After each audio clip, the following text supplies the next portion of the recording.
Okay, so in this question we have 2 points and we want to write an equation in slope-intercept form for these 2 points.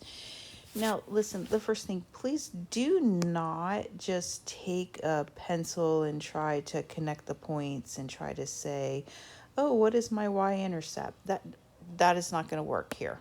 Okay, we notice they're just not going to work.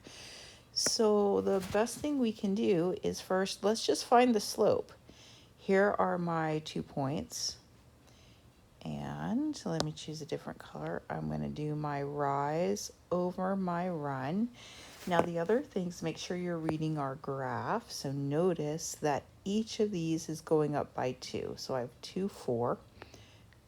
Okay, so it went up by 4 and then over by 2, 4, 6, 8, 10, 12, 14, 16, over by 16, and that can be reduced to 1 over 4. Looking at my answer choices, are there any that I can omit? Well, yeah, none of these are going to work, so the only thing that will work is my A.